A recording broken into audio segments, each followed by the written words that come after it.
ये क्लास 4 का social studies का चैप्टर 7 है, वेदर एंड क्लाइमेट। किसी किसी बुक में ये चैप्टर नंबर 6 भी होगा, किसी में 8 भी होगा। तो ये टाइम टू टाइम की बात है। तो ये किसी में तो वेदर और क्लाइमेट, मौसम, वेदर मौसम, क्लाइमेट जलवायु, तो है क्या चीज़। अगर आप कहीं पर भी अभी होंगे तो आप देखें कि आपके बाहर का जो मौसम है, हो सकता है बरसात हो, ठंड हो, गर्मी भी हो सकता है। लेकिन अगर आप वहाँ उसी जगह से कश्मीर जाने का कोशिश दिमाग में आएगा, कश्मीर चलते हैं या लद्दाख चलते हैं, तो आपके माइंड में ये आएगा कि जहाँ पर आप हैं वहाँ से जो वहाँ का जलवायु होगा, क्लाइमेट होगा, वो ज़्यादा कोल्डर होगा, वहाँ पर ज़्यादा ठंड होगा, या उसके बनिस्बत जहाँ पर आप अगर हॉट होगा तो वहाँ पर माइल्ड होगा, क्लाइमेट ठंड होगा। तो ये जो दिमाग में आया कि मतलब कि वहाँ पर ठंड होगा भी, तो यानी आपके दिमाग में ये बैठा हुआ कि कश्मीर लद्दाख का जो वहाँ का जो अभी सिचुएशन होगा, वहाँ का जो ये टेम्परेचर गिरा हुआ होगा, तो उसी को क्लाइमेट कहते हैं।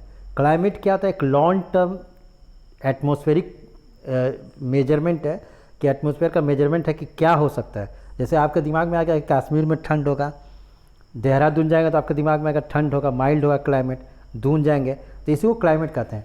लेकिन अगर किसी का वेदर आप देखना चाहते हैं कि अभी आज वहाँ का कैसा वेदर है, बारिश हो रहा है, ठंड हो रहा है, पहन के जाना है, तो उसको जो day to day information atmosphere का, उसको वेदर कहते हैं।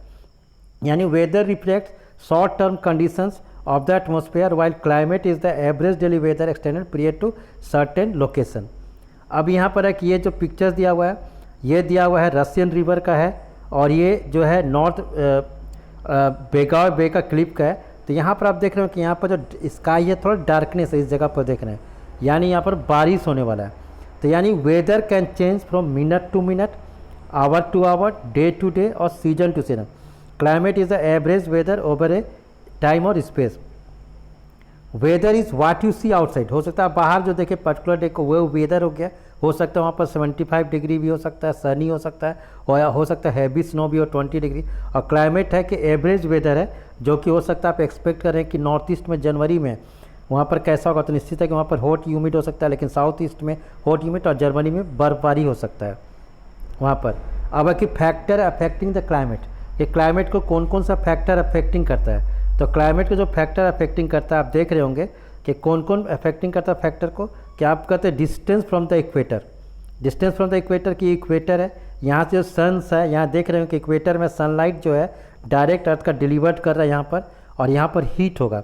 लेकिन अगर यहाँ पर आप खड़े हैं, यहाँ पर आपका घर है, तो यहाँ से आप इक्वेटर से दूर हैं, तो यानी यहाँ पर जो सन रे पड़ेगा, स्लाइंटिंग पड़ेगा, तिरछा पड़ेगा, कम हीट पड़ेगा, तो निश्चित है कि यहाँ पर ठंड होगा।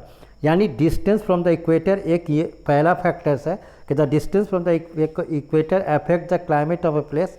Eight the pole energy from the sun reaches earth surface at lower angle, कि वहाँ लोअर एंगल से पड़ेगा, passes through the thicker lower atmosphere equator, तो यहाँ ठंड होगा।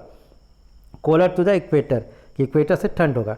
उसी तरह से अगर आप देखते हैं, आगे देखेंगे कि डिस्टेंस फ्रॉम द ये height above the sea level, जो समुद्र तल है उससे हाइट की बात करते हैं। जैसे अगर एक मान लिए ये समुद्र सी लेवल है, समुद्र का जो सरफेस एरिया यहाँ से 1000 फीट है, तो जैसे से आप ऊपर जाएंगे टेम्परेचर गिरते जाएगा, जैसे से ऊपर जाएंगे। और अगर 165 मीटर ऊपर जाते हैं तो 1 डिग्री सेल्सियस जो है, 1 डिग्री फ़ारेनहाइट जो टेम्परेचर गिर जाता है ऊपर जाने से। जैसे 20 डिग्री फ़ारेनहाइट है तो यहाँ पर और जाएंगे तो 3.3 डिग्री आ जाएगा, डिक्रीज होगा 17, तो इस तरह से माइनस में आ जाएगा, माइनस में आ जाएगा, इससे गिरते जाएगा। यानी altitude, height above the sea level, location at a higher altitude have a colder temperature, और टेम्परेचर होगा, temperature decreases 1 degree Celsius for every 100 metre in altitude. यहाँ सेल्सियस में उसलिए 100 मीटर है, नहीं तो 165 मीटर में 1 डिग्री कम जाएगा। ओशियन हीट अप, ओशियन जो है गर्म होता है और कूल भी होता है जल्दी और लैंड के जोन से। तो ये हो गया means the coastal direction tend to the ये समर्स, यहाँ पर ये हो गया। अब डिस्टेंस फ्रॉम द सी, अगर कोई समुद्र से कितना दूर रहता है, या नदी जो आपके, अगर आप जहाँ रह रहे हैं वहाँ पर रिवर है, तो आप भी ये महसूस करेंगे दिन में ठंडा ठंडा हवा आते रहेगा, जिसको हम लोग सी बीच कहते हैं। तो sea affect the climate of a place.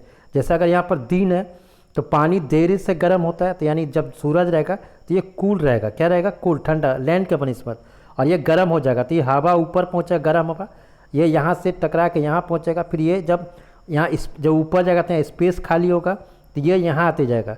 यहाँ अगर नहीं समझा तो फिर से समझिए, जब सन है तो हीट दोनों जगह पहुँच रहा है, लेकिन पानी जो है लेट से गर्म होता है और ज़मीन जो है जल्दी गर्म हो जाता है। तो जब ये गर्म होता है तो ये जो एयर होता है, एटमॉस्फेयर होता है, ऊपर चल जाता है, यहाँ पर खाली जगह होता है, तो ये हवा जो है यहाँ से आते रहता है, इसको हम लोग सी ब्रिज कहते हैं।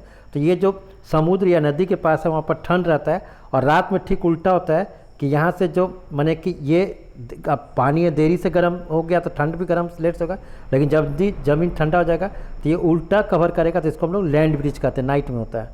अब उसी तरह से डायरेक्शन ऑफ विंड, विंड का डायरेक्शन क्या है ये भी इंपॉर्टेंट है। तो अगर डायरेक्शन कहीं आपके जगह से आसपास से आ रहा है तो वो भी अफेक्ट करता है कि the way the air affect the weather because wind move heat and cold temperature. जो हवा आता है गर्म हवा भी लाता है, ठंडा हवा भी लाता है, मॉइस्चर लाता है, तो वो भी आपका डिपेंड करता है। जैसे यहाँ पर एक फिगर दिया हुआ है कि प्रिवलिंग और प्रेसेस विंड्स है, जैसे यहाँ पर इक्वेटर में है तो यहाँ पर जल्दी हीट जो है हवा है बहुत जल्दी गर्म हो जाता है, यहाँ ठंड हवा अगर यहाँ से यहाँ आ रहा है तो निश्चित है कि यहाँ पर ठंड होगा, ये भी अफेक्ट करेगा।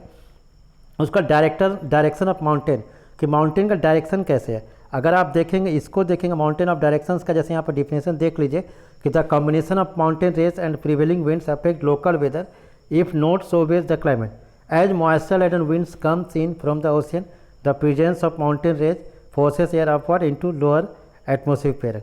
तो यहाँ देख रहे हो कि ये जो विंड है यहाँ से आ रहा है, अब यहाँ पर बारिश हो रहा है क्योंकि यहाँ पर बारिश हो रहा है, लेकिन यहाँ पर विंड है, लेकिन यहाँ से क्या हो रहा है, ये जो माउंटेन है यहाँ पर ये बारिश नहीं होने दे रहा, हवा नहीं जा रहा है, टकरा के यहाँ से ऊपर आ रहा है। तो यहाँ पर क्या इसी जगह बारिश हो रहा है, बादल है, लेकिन इस जगह पर बारिश नहीं हो रहा है, तो इसको हम लोग रेन शेडो एरिया कहते हैं। क्या कहते हैं इसको? रेन शेडो एरिया कहते हैं। अब इसको यहाँ पर आगे देखेंगे हम लोग,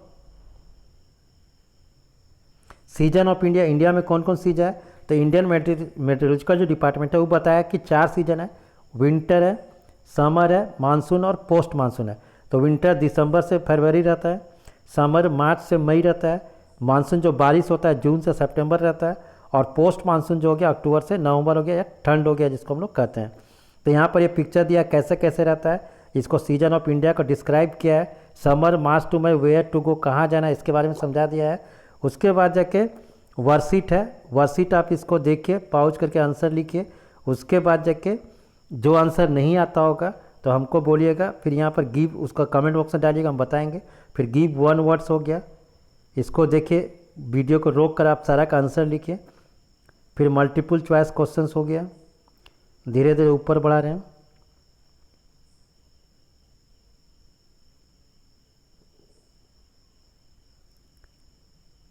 इसको वीडियो को रोक कर लिख सकते हैं, उसके बाद जाके 5 का हो गया, बस इस तरह से वीडियो फिनिश होता है। थैंक